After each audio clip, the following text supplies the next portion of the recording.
کہ اللہ مختلف امتحانات کے ذریعے سے ہر مومن کی آزمائش کرتا، اور اس کے ساتھ ساتھ پھر ہمیں اس امتحان سے نکلنے کے بھی بہت سے طریقے بتاتا، آزمائش بھی وہی کرتا اور ہمارے نکلنے کا طریقہ بھی وہی بتاتا۔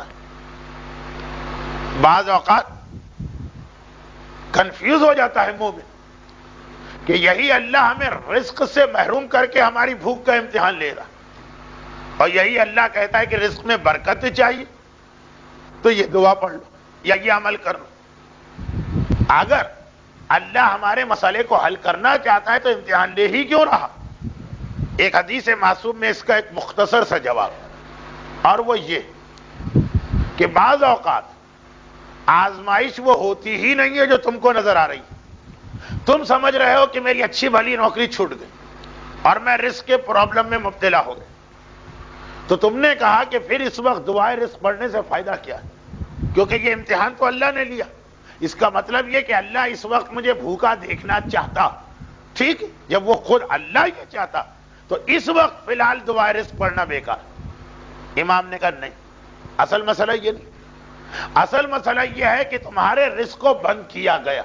بہت سے لفظ میں ایسے استعمال کر رہا ہوں جو روایتوں کے اعتبار سے مناسب نہیں، کیونکہ رزق کسی کا بند نہیں ہوتا، لیکن وقت کی کمی کی وجہ سے جو لفظ ذہن میں آ رہا ہے وہ میں اگل رہا ہوں کہ امام فرماتے ہیں کہ تم نے یہ سوچا کہ اللہ نے رزق کا دروازہ بند کیا، اس کا مطلب یہ ہے کہ اس کی مصلحت یہ ہے کہ ہمارے گھر میں فاقیہ، اس لیے تم چپ چاپ بیٹھ گئے۔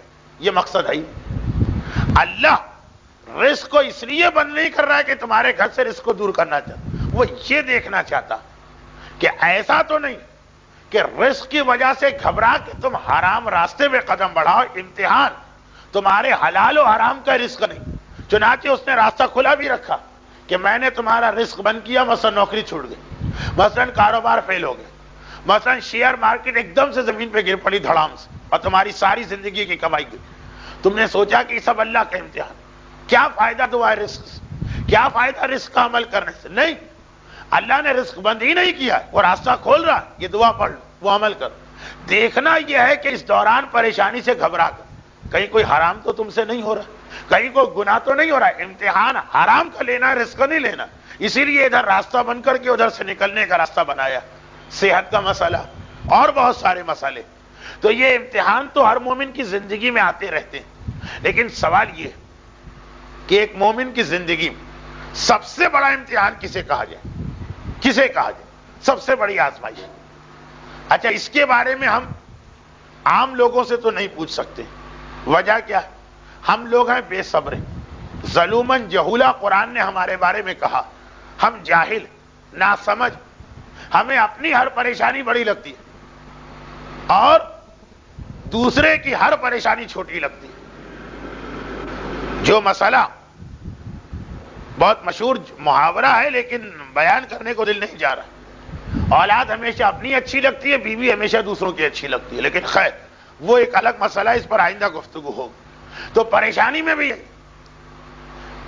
میں بھی وہی جو اولاد اور بیوی کا موازنہ انگلش کے ایک محاورے میں کیا گیا، وہ محاورہ اسلام کے اعتبار سے پریشانی اور عیب کا ہے۔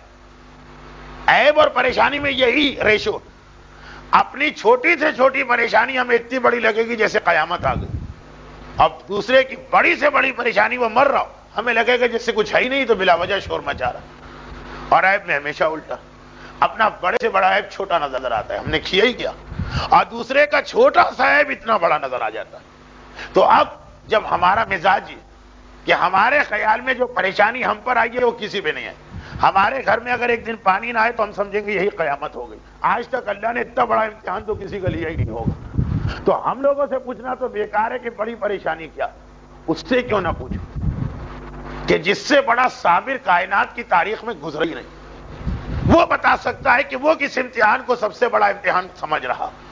اے حسین مظلوم، اے سردار شہداء، اے صبر کرنے والوں کے سید، آپ نے تو سارے امتحان دیے، آپ بتائیے کہ سب سے بڑا امتحان کیا؟ فاقے کا امتحان بھی دیا، فاقہ 3 دن کا فاقہ، غریب الوطنی کا امتحان بھی دیا، گھر والوں سے جدائی کا امتحان بھی دیا، آپ سب سے بڑا امتحان کسے سمجھ رہے ہیں؟ سردار شہداء سید الصابرین سے بہتر فیصلہ کون کرے گا؟ وہ ایک جملہ منزل مصائب کا جملہ ہے، لیکن اس میں ایک پیغام بھی چھپا۔ اکبر مقتل کی جانب جا رہے، ایسا محسوس ہوا کہ میرے پیچھے پیچھے کوئی آ رہا، مڑ کے دیکھا تو دیکھا کہ میرے بوڑھے بابا پیدل میری سواری کے پیچھے پیچھے چلنے کا ارادہ کیا، پیدل چلے آ رہے۔ ایک مرتبہ کہا بابا آپ اتنی زحمت کیوں کر رہے ہیں؟ حسین کا جواب سن، اکبر تمہارا کوئی اکبر جیسا جوان بیٹا نہیں، اس لیے تمہیں نہیں معلوم کہ بوڑھے باپ کے دل پہ اس وقت کیا قیامت گزر رہی۔ سردار شہداء نے بتایا باپ کے لیے اولاد کا امتحان سب سے بڑا امتحان، اور اسی لیے پروردگار نے جب ابراہیم کے سارے امتحان لے لیے تو آخری امتحان اولاد ہی کا رکھا۔ تو ادھر نص قرآنی، ادھر عمل معصوم، ثقلین جمع ہو گئے اس بات پر کہ اولاد کے امتحان سے بڑا امتحان کوئی نہیں۔ اور روایتوں میں یہ کہ اللہ کافر کا امتحان ہمیشہ چھوٹا لیتا ہے، مومن کا امتحان ہمیشہ بڑا رہتا ہے۔ چنانچہ مومن اولاد کے امتحان سے گزرے گا۔ اب اس امتحان کے کئی طریقے، کبھی یہ امتحان اس طرح ہوتا کہ مومن کو اولاد ملتی ہی نہیں، جس کو اولاد نہ ملے پوچھئے کیسا تڑپتا ہے۔ کبھی یہ امتحان جو خالصتاً ہندوستانی ماحول میں ہے وہ یہ ہوتا ہے کہ لڑکیاں ہیں لڑکا نہیں، اگرچہ قرآن اس کی مذمت کر رہا، کہتا ہے ان لوگوں کی حالت دیکھو کہ وَإِذَا بُشْرَا، جب ان کو یہ خبر دی جاتی ہے تمہارے بیٹی پیدا ہوئی، ظَلَّ وَجْهُهُ مُسْوَدًّا، اس کا چہرہ سیاہ پڑ جاتا ہے بیٹی کا نام سن کر۔ لیکن ہمارے معاشرے میں یہ بھی ایک بڑا امتحان، کبھی اولاد کا امتحان اس طرح ہوتا کہ بیٹی ہے اور شادی نہیں ہو رہی، کبھی اولاد کا امتحان اس طرح ہوتا ہے کہ شادی شدہ بیٹی مگر جہاں جا کے پھنس گئی ہے اس سسرال میں اس پہ بے انتہا مظالم ظلم اس پر ہوں گے، تڑپے گی اس کی ماں۔ کبھی اولاد کا امتحان اس طرح ہوتا ہے کہ بیٹا مر رہا اور باپ اور ماں اس کو بچا نہیں پا رہے۔ بابر نے ہمایوں کے بستر کا طواف کر خدا سے دعا مانگی نا کہ اے خدا اگر تجھے موت ایک زندگی چاہیے تو میری زندگی لے لے، یہ زندگی چھوڑ دو۔ کبھی اولاد کا امتحان یہ ہوتا کہ اولاد کسی ظالم کے چنگل میں پھنس گئی، یا ظالم اس کے پیچھے لگا ہے کیسے اس کو بچا۔ اور کبھی اولاد کا ایک اور امتحان ہوتا ہے جو بڑا سخت، کوئی پریشانی نہیں ہے اولاد کو لے کے، اتنا بے دین اور گمراہ بن گیا کہ ماں اور باپ ایک طرف جب اس کی گمراہی کو دیکھتے ہیں تو دل چاہتا ہے کاش یہ اولاد نہ ہوئی ہوتی، مگر دوسری جانب ہے تو انہی کے جگر کا ٹکڑا نا، جب اس کی یہ حالت دیکھتے ہیں تو تڑپ تڑپ کے سوچتے ہیں خدا کسی طرح اس سے نیک ہدایت دے اور صحیح راستہ دکھا۔ یہ بھی ایک امتحان ہے، بہت بڑا امتحان، جہاں بیٹے کے پاس پیسے کی کمی نہیں، جہاں بیٹے کے پاس دنیاوی سہولتوں کی کمی نہیں، لیکن باپ اس کے شراب کو دیکھتا، باپ اس کے ترک نماز کو دیکھتا، باپ اس کے احکام دین کا مذاق اڑانے کو دیکھتا۔ کسی اور کا ہوتا تو باپ کہتا یہ مر جائے ایسا بے دین، اپنا بیٹا یہ بھی نہیں کہہ سکتا اور حالت برداشت بھی نہیں۔ یہ سارے اولاد کے امتحان، اور پورا سال اول محرم سے آخر ذی الحجہ جو ہمارے ہاں سال، ایک ایسی تاریخ آتی ہے جسے خاص اولاد کا مسئلہ حل کرنے کی تاریخ خدا نے بنا دیا، اور وہ تاریخ ہے رجب کی 13، رجب کی 14 اور رجب کی 15۔ آئندہ درس ہمارا ہوتا 15 رجب، تب تو یہ تاریخیں نکل چکی ہوتی، 13، 14 اور 15 رجب، عمل ام داؤد، ماہ رجب کا روایتوں میں ایک نام ہے عصب، ہم تو کہتے ہیں رجب المرجب، معصوم کہتے ہیں رجب العصب۔ راوی نے پوچھا مولا یہ عصب کیا ہے؟ الف صاد اور بے، مولا یہ عصب کیا؟ امام نے کہا یہ رجب کا وہ نام جو آسمانوں پہ مشہور، دو نام ہو گئے رجب، ایک نام جو زمین پہ مشہور، ایک نام جو آسمانوں پہ مشہور۔ کہا مولا لیکن یہ نام اللہ نے رکھا کیوں؟ راوی ہے عربی زبان جاننے والا، عربی میں سبا یا سب و عصب کے معنی کوئی چیز انڈیلنا، انڈیلنا۔ تو کہا مولا یہ تو بڑا عجیب نام ہے، رجب کا مطلب انڈیلنا، کیا انڈیلنا؟ کہا اس لیے کہ باقی مہینوں اللہ کی رحمت تھوڑی تھوڑی ملتی ہے، ماہ رجب میں رحمت انڈیلی جاتی ہے اللہ کے بندوں پر۔ دیکھیے لفظ انڈیلنا، مجھے نہیں معلوم کہ اسے گجراتی میں یا انگلش میں کیا کہتے ہیں، میں محسوس کر رہا ہوں بہت سے لوگ سمجھے ہی نہیں انڈیلنا کسے کہتے ہیں، لیکن اردو زبان میں انڈیلنے کے ساتھ مفہوم آتا ہے کثرت کا. چھوٹی موٹی چیزیں انڈیلی جاتی ہیں. انڈیلا یعنی پوری بالٹی انڈیلی، ٹنکی انڈیلی. رجب کا مہینہ ہے، خدا رحمت انڈیلتا ہے. رحمت کی بالٹیاں، رحمت کے کنستر، رحمت کی ٹنکیاں ہم پہ ڈالی جا رہی ہیں. اس لیے اس مہینے کا نام ہو گیا رحمت ڈالنے کا مہینہ. اور جب رحمت آ رہی تو سب سے بڑی رحمت باپ کے لیے یہ ہے، ماں کے لیے یہ ہے کہ اس کی اولاد کی پریشانی دور ہو. ماہ رجب کی 13، 14 اور 15 خاص میرے پاس خواہش ہے کہ آپ نے پچھلے سال یہ بتایا تھا، اس سال بھی بتائی. پچھلے سال کراچی کے کچھ علاقوں میں کچھ والدین اپنی اولاد کے اس مسئلے میں پریشان تھے کہ ان کی اولاد کے پیچھے کچھ ظالم لگے تھے، کچھ سیاسی مسائل تھے، کچھ طاقتور لوگ لگے تھے، حکومتیں پیچھے تھیں اور بظاہر بچنے کا کوئی امکان نہیں تھا. عمل داؤد اصل میں انہوں نے مجھے یاد دلایا. اس سال جو 5 نومبر کا واقعہ پیش آیا تو اس وقت تک رجب شروع نہیں ہوا تھا. ان والدین نے مجھ سے رابطہ قائم کیا اور کہا مولانا آپ نے ممبر پہ یہ پڑھ دیا تھا، ہم نے اس پہ عمل کیا تھا، اور 1 سال بھی ابھی پورا نہیں ہوا، دوسرا رجب شروع نہیں ہوا اور مسئلہ اس طرح حل ہوا کہ ہم کو خود یقین نہیں آ رہا. پچھلے سال ہم سوچ بھی نہیں سکتے کہ حالات اس طرح بدلیں گے اور اس طرح بدل گئے. اس سال بھی آپ جہاں جہاں لوگوں کو ذرا یاد دلا دیجئے، شاید کسی بوڑھے باپ یا بوڑھی ماں کی دعا آپ کو مل جائے. باقاعدہ اس جملوں کے ساتھ مجھ سے بات کی تھی ان لوگوں نے جو ان علاقوں میں رہتے ہیں جہاں یہ مسئلہ تھا. لیکن بات صرف یہ کہ یہ عمل اتنا مشہور ہو گیا کہ میں اس کی تفصیل میں نہیں جا رہا ہوں، صرف یاد دلانے کے لیے میں نے یہ کہا. 13، 14 اور 15 رجب یقیناً بعض لوگوں نے جب مفاتیح الجناح میں یہ عمل پڑھا تو گھبرا گئے کہ تو بہت مشکل عمل ہے، 3 تو روزے رکھنا پڑتے ہیں اور اتنے قرآن کے سورے پڑھنا پڑتے ہیں. بات بھی صحیح بھائی، جتنا بڑا مرض ہوگا اتنی بڑی سرجری یا آپریشن چاہیے ہوگا. اب اگر واقعاً اتنا بڑا مسئلہ ہے تبھی اس عمل کو آپ کو انجام دینا، چھوٹے موٹے مسئلے کے لیے نہیں. یہ عمل داؤد ہے کیا؟ عمل کی تاریخ یہ ہے کہ امام حسن کے ایک پوتے ہیں جن کا نام داؤد ہے، اور یہ پوتے جناب حسن مصنع کے فرزند. حسن مصنع امام حسن کے وہ بیٹے جن سے حسین بہت محبت کرتے تھے. امام حسین کو اپنے بڑے بھائی کی اولاد میں حسن مصنع سے بہت محبت. اس وقت تک تو جناب قاسم پیدا بھی نہیں ہوئے، اور اتنی محبت کہ جب حسین کی پہلی بیٹی جوان ہوئی شادی کے قابل، فاطمہ کبریٰ، جن کے بارے میں حسین کہتے تھے مجھے اپنی کبریٰ بیٹی سے اپنی ماں زہرا کی یاد آتی اور اس کے جسم سے وہ خوشبو بلند ہوتی ہے جو میری ماں فاطمہ زہرا کے جسم کی خوشبو. تو جب جناب فاطمہ کبریٰ جوان ہو تو خاص یہ جملہ کہا اپنے بھتیجے حسن مصنع کہ بیٹا حسن مصنع، مجھے تجھ سے اتنی محبت کہ میری فاطمہ کبریٰ کے لیے تیرے سوا مجھے کوئی اہل نظر نہیں آتا. خصوصی جملے ارشاد فرما کے یہ شادی کی تھی. انہی حسن مصنع کی دوسری بیویاں بھی تھی.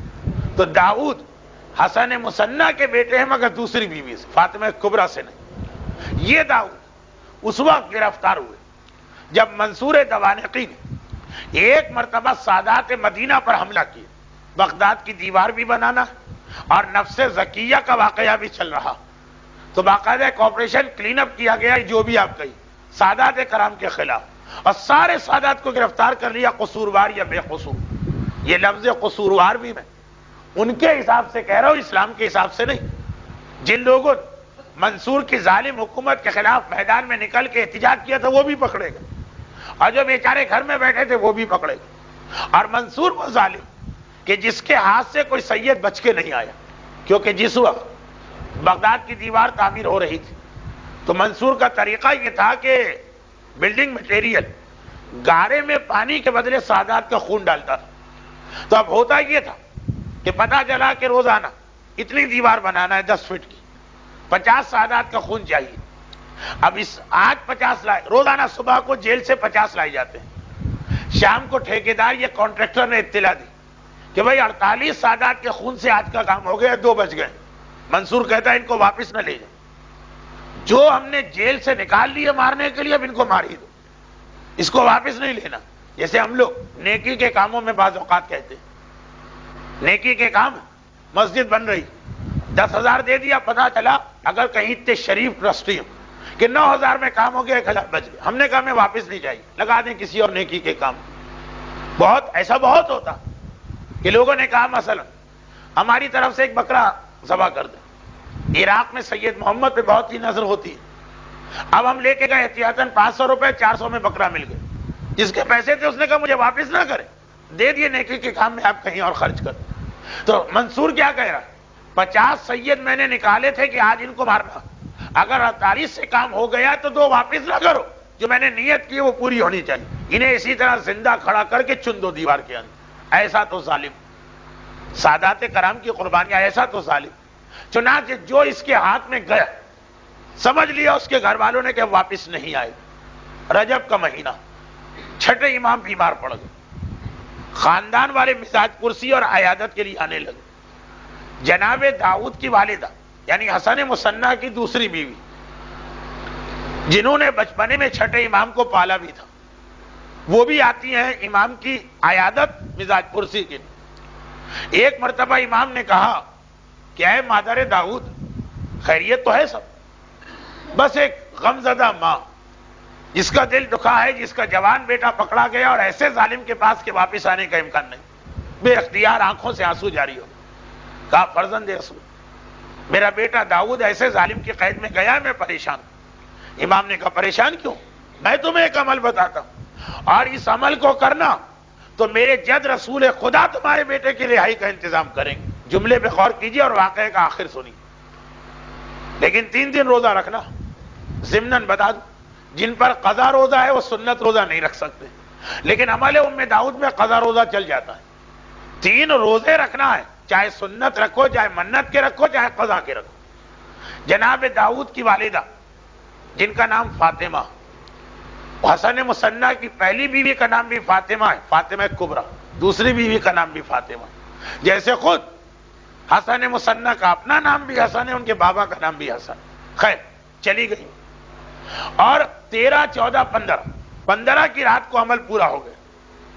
اب اس کے بعد گھر میں ہے کہ دیکھیں کیا نتیجہ نکلتا. 1 ہفتہ ہوا ہو کہ ایک مرتبہ دیکھا میرا بیٹا داؤد گھوڑے دوڑاتا ہوا مدینے میں داخل ہوا, محلے بنی ہاشم میں آیا, ماں کے گلے لگا, مادر گرامی میں رہا ہو گیا.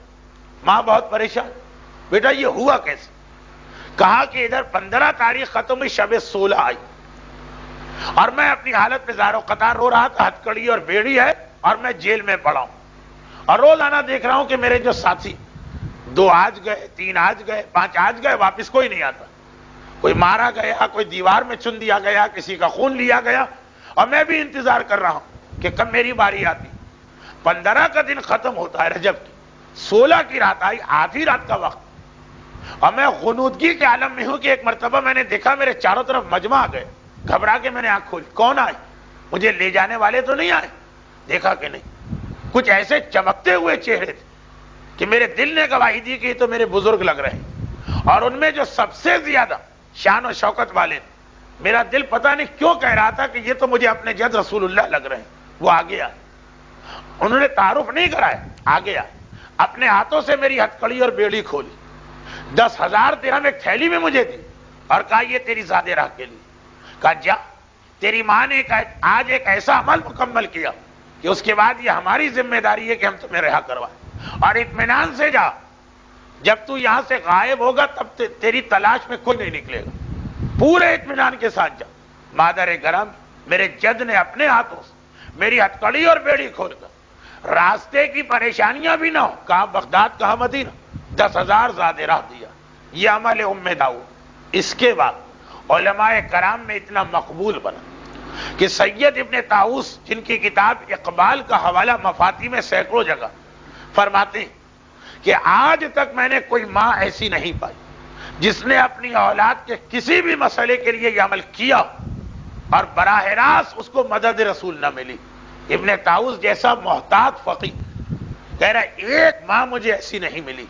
چنانچہ آج اولاد کی پریشانی جن کے گھروں میں, جیسا کہ میں نے کہا کہ جب ہمارے گھر میں پریشانی نہیں ہوتی تو ہمیں دوسرے کی پریشانی کی فکر بھی نہیں ہوتی, لیکن جن کے گھر میں پریشانی, یہ ایک ایسا عمل کہ ایک ہی ہفتہ ہے, آئندہ 15 رجب آ جاتی تو فائدہ نہ ہوتا. اس لیے اسی پر میں بات کو ختم کرتا ہوں. برحمتك يا أرحم الراحمين وصلى الله على محمد وآله الطاهرين